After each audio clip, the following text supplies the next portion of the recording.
What's up, guys? Welcome back to the channel. This, the Hour 3 review for last night's Monday Night Raw 6/10/24. The first 2-hour reviews in 2 separate uploads already up on the channel. The Hour 1 review and the Hour 2 review already on the channel. A lot of good discussion on what happened last night. We talk the continuation of the Liv Morgan Dominic storyline and what Liv did on top of Dominic last night. We talk Sami Zayn, and it's what Otis said to Sami, continuing that storyline, but unfortunately what Otis would do to Sami afterwards. All of that. The debacle of that women's tag match last night, and the debacle on Drew McIntyre's identity crisis. So all of that and much more was talked over the course of 2 separate uploads. Hour 1, Hour 2 already up on the channel. So this is Hour 3's review. And there's a lot to talk about, especially how we kicked it off. The bulk of this hour. Dragonov versus Bron Breakker. Now, Dragonov, Bron Breakker, bell time. Opening bell to closing bell. This match clocked in at 17 minutes in match length. 17 minutes, making this the longest match of the night. To put that in contrast, every single match on Battleground Sunday night for NXT, every match averaged out at 12 minutes. One match went 10 some odd, another went 13. And then every other match was 12. So puts it in perspective. They gave this match time. I think Paul Levesque McMahon now knows, like, maybe this isn't the best way to book Dragonov, just making him lose so much. It's one thing to humble somebody down, to give him a bunch of L's and wait for the rocket to be placed on him. But then it's another thing for individuals like Dragonov. So I think this is like some way to protect him. Like, go out there and show everybody what you can do, and we're going to give you plenty of time. We're still going to need you to take that L, though. Breakker defeats Dragonov, middle of the ring, via spear. 1, 2, 3. Dragonov is looking up at the lights yet again. Post-match, Dragonov is on the outside, completely destroyed. Dragonov is, every week Dragonov is like this, right? Forget the losses that Dragonov is already collecting in the 1 month he's been on the main roster, but just how he's looking. I mean, that's what makes him so good. He sells so good, but these wrestlers are just destroying him, and it's not just a Bron Breakker who they gave a rocket to. You know, it's people like Jason Uso or somebody with half his body like Ricochet. And Dragonov is on the outside, like crawling, like just load him up into an ambulance and be done with it. I mean, this dude is on the outside, completely destroyed. So Bron Breakker's like, this is pathetic. He goes out there to absolutely spear him into oblivion right through the barricade. But thankfully, I guess you could say, Ricochet saves Dragonov. Ricochet jumps out of nowhere, because that's what Ricochet does. He jumps very high in many places. That's Ricochet. He jumps. Which was not a smart idea on behalf of Ricochet, by the way, because moments later, Breakker swats him away like an unwanted fly at a summer picnic, and then Ricochet is annihilated at the hands, once again, of Bron Breakker. But just think of that. Ricochet had to save Dragonov. Like, if you didn't watch the show, I know a lot of you guys, you don't watch the show, you just listen to BC's reviews, and I appreciate you guys for trusting BC to give you an honest review on these shows. Appreciate that big time. But if you didn't watch the show, you're probably thinking, BC, are you sure you saw that correctly? Yes, Ricochet had to save Dragonov. Otherwise, Breakker was going to absolutely annihilate Dragonov after the match. After he had already pinned Dragonov, he was just going to add salt to the wound. Ricochet had to save Dragonov. Like 2 weeks ago, Breakker had to save Dragonov. After the shooting star, Ricochet was about to pin Breakker. Ricochet, with half his body out of commission, taped up, could barely walk, could barely move, and Dragonov could not beat him. In fact, was about to lose. Thankfully, Breakker broke it up, so Dragonov only lost by DQ, but at least he didn't get pinned. This week, Ricochet had to save him. You know, Breakker continues to benefit from the company rocket. Good for him. He's going to need it. But as for Dragonov, where's the coming back from this one? Too many losses in a row now. You can only get one shot at a first impression. He just got to the main roster. And he has lost to Jey Uso in less than 10 minutes via simplistic splash. He's lost to Ricochet via DQ in less than 10 minutes, when again, Ricochet was barely cleared to wrestle. And now he just lost to Breakker, destroyed in that finish to Breakker. Let's be honest, if you saw the match, he was destroyed at the end of it. He was absolutely destroyed on the outside, just thrown like a rag doll every which way, on top of the commentary table, on top of the barricade. I think he took a badass spear on the outside, and then Dragonov wills his way to get in the ring, right? That's the story, right? Dragonov has such heart. Everybody, that's Triple H, that's Paul Levesque McMahon's go-to, right? All the smaller dudes are going to have heart. Dragonov has way more than that. So he wills his way into the ring, and then he just gets flatlined in the ring. And that's it.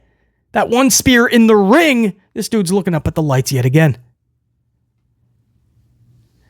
Jey Uso, Ricochet, Bron Breakker. All of those losses in less than a month, right? When I put it that way, you don't really think about it that way, right? But he's only been on the main roster for a month. Like wrestling. And all of those losses were like May 15 on. And it's only, the 10th or 11th now of... all of those losses were just in 1 month's time. You can give him badass winning streaks going forward. You could try to book him like the beast that he once was going forward. None of that can erase his incredibly terrible introduction to the main roster. He can't beat anybody.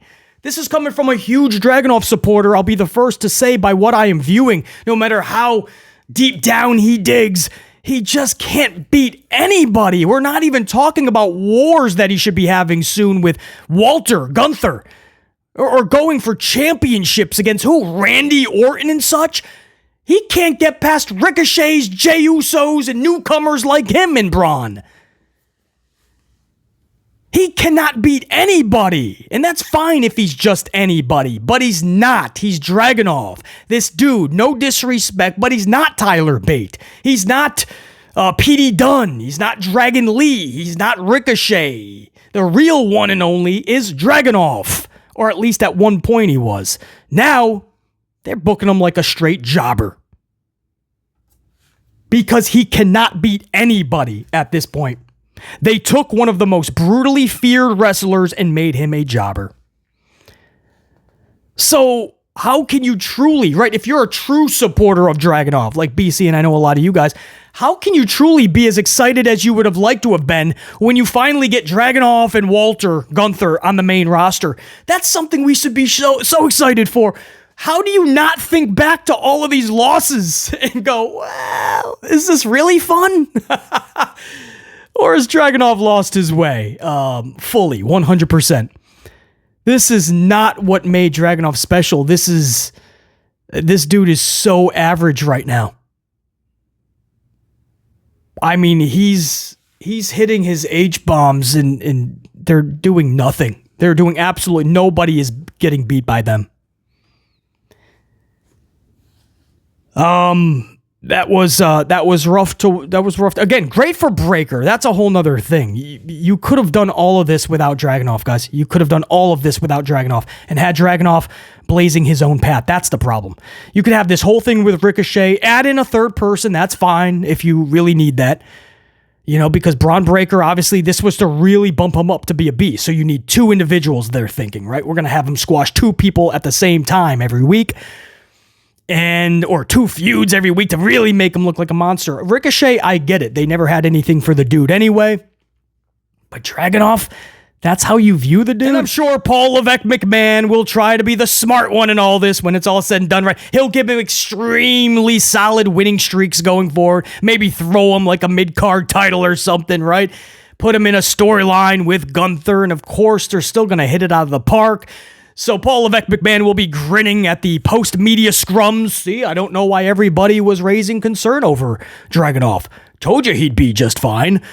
No, it's not this is not how you book the dude. And you're ruining the mystique of Dragonov. There's no winning streak or no amount of titles you can place on him now that's going to make us capture what we once thought about and felt about Dragonov. That's how brutal this month has been for this dude to collect this many L's. He's one of those dudes you have to protect him in the WL columns. You have to. It's like when Warrior showed up, you knew Warrior could not lose. Bottom line, Rick Rude finally did it at SummerSlam. When Undertaker showed up, you just knew Taker cannot lose. Or when he does, it has to be very special moments and occasions when Undertaker grabs an L. It doesn't matter if it's a Brock Lesnar or a Goldberg. It just has to be. Dragonov is one of those dudes. Don't let the size fool you. He is a very special talent. He's one of those dudes that cannot collect back-to-back losses, let alone back-to-back to now back losses. The only hope you can say now is that he's done with this whole Ricochet Bron thing. Ricochet, we're about to talk about that in a second. Ricochet looks like he's written off. I really hope they just don't feed Dragonov to Bron again, because now Bron has nothing. Ricochet's out. Dragonov just got beat. Nothing left to see there.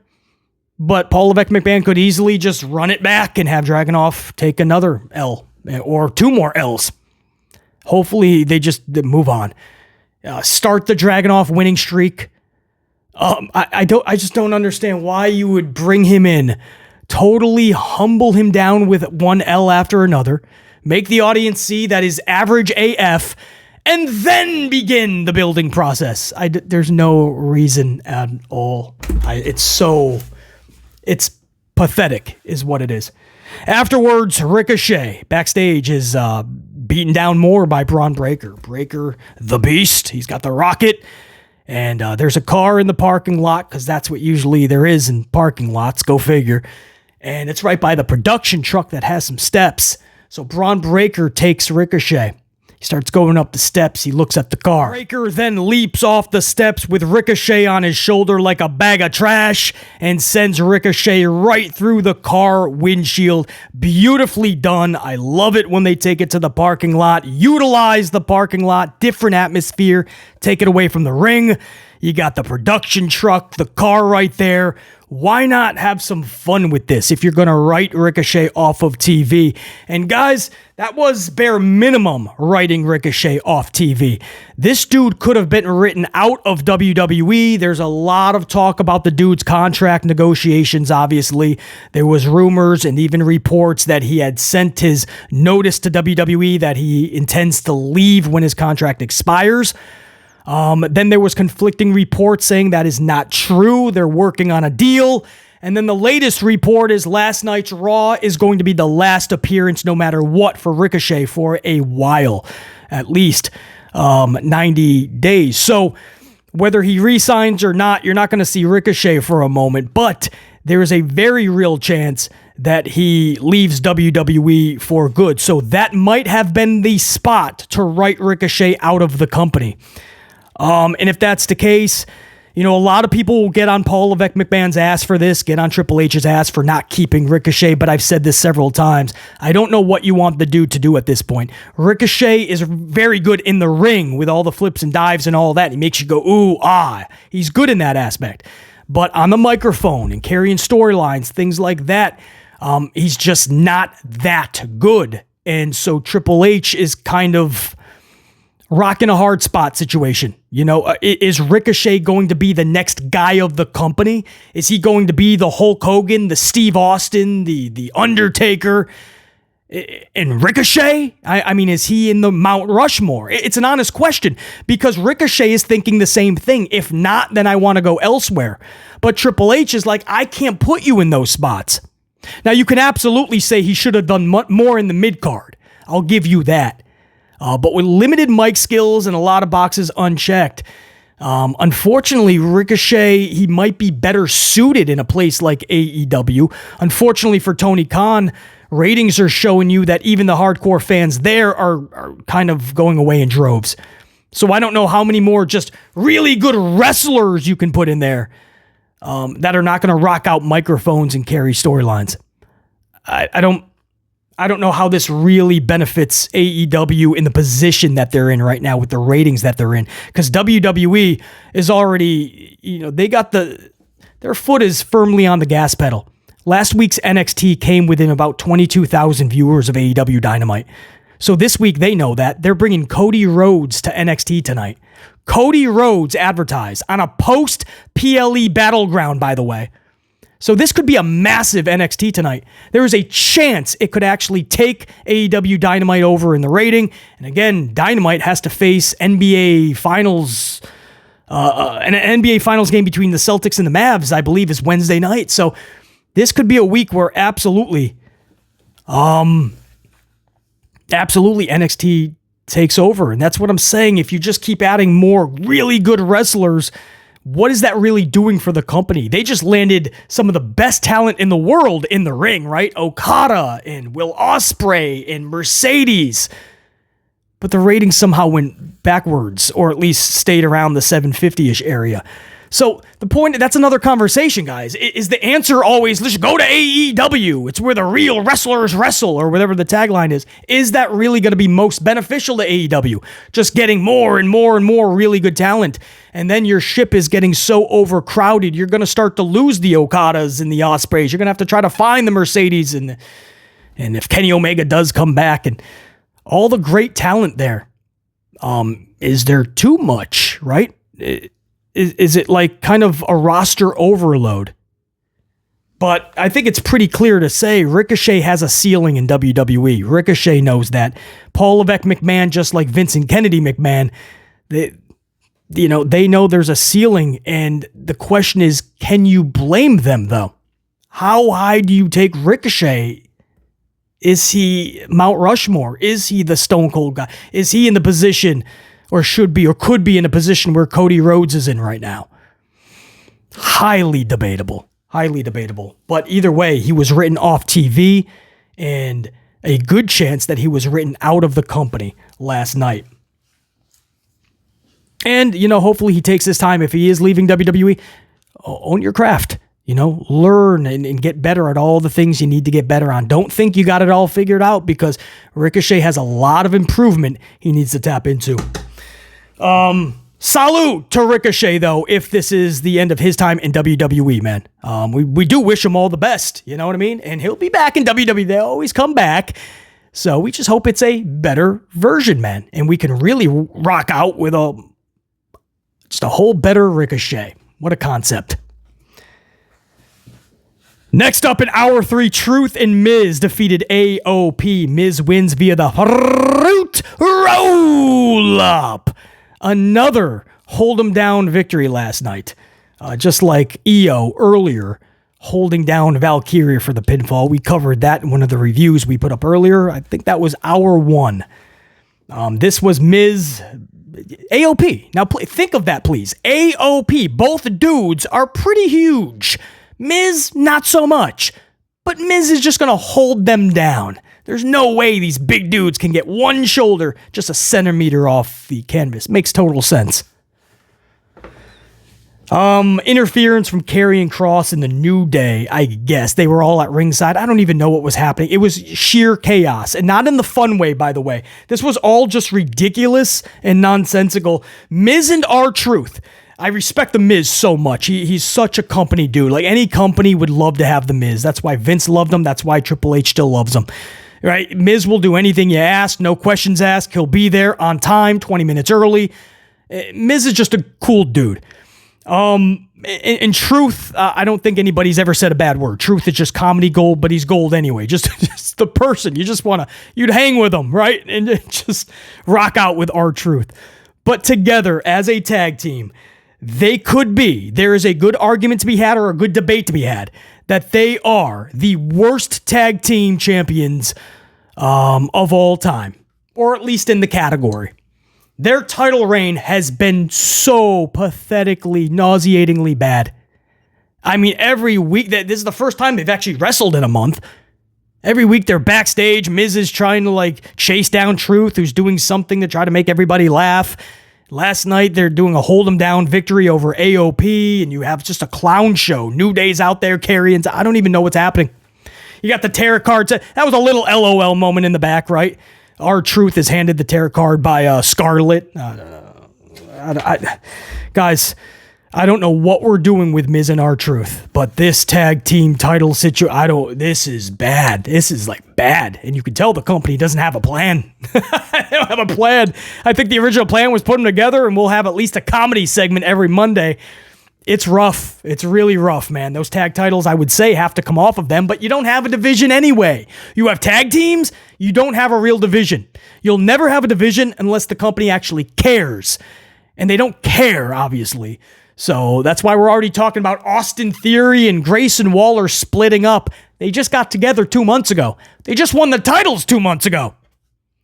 Nobody cares. Fans are even okay with it anyway. Yeah, break them up. Could you imagine back in the day, the Rockers, Demolition, Harlem Heat, Legion of Doom, Road Warriors, Killer Bees, Fabulous Rougeaus. I don't care if it's the Beverly Brothers, right? Could you imagine them, the Dudley Boys, the Hardy Boys? Could you imagine them splitting up in a month or 2 months? There's just no division, man. So I guess they're just going to keep the titles on them because they're like, we got nothing else anyway. Just keep them on Miz. Keep them on R-Truth. Could be the worst tag team title reign, at least. Title reign in tag team history. And then the main event to end Hour 3 and the show in its totality was Drew McIntyre defeating Finn Balor via the Claymore pinfall. Post-match, Damian Priest gets in the ring for a stare down. They stared each other down just like they started the night. So you waited 3 hours to watch the same two heels you started the show in a stare down with. You waited 3 hours to watch the same two heels have another stare down. Riveting creative, Paul Levesque McMahon. It was a rough third hour. Again, the Ricochet thing was done really cool. I don't understand why you would have to put Dragonov in that situation. I don't understand the Otis matchup. I don't understand Jade Cargill and Bianca being out there for the Shayna and Zoe versus Alba Isla weird debacle, but we went over that in the earlier reviews. Catch them on the channel, Hour 1 and Hour 2. I had a lot to say about those. It's one of those shows, you have a couple good storylines going on, there's a few good things going on, and that's what we're kind of hanging our hat on, right? We're trying to look at the positive. But there's so many issues with these shows, and it's so simplistic to just tweak. And, it's either they don't realize it or they just don't care. But there are some things on this show that are absolutely rough, and they're not doing anything for a lot of these wrestlers. Anyway, until next time, and there will be that next time, that is all 3 reviews from Monday Night Raw last night. Hour 1, Hour 2, Hour 3, and now that was the go-home show to The Clash. Now we just go to SmackDown on Friday, and Saturday afternoon, I'll be live with you guys for the good, the bad, and the ugly of The Clash at the Castle, Glasgow, Scotland. Check you.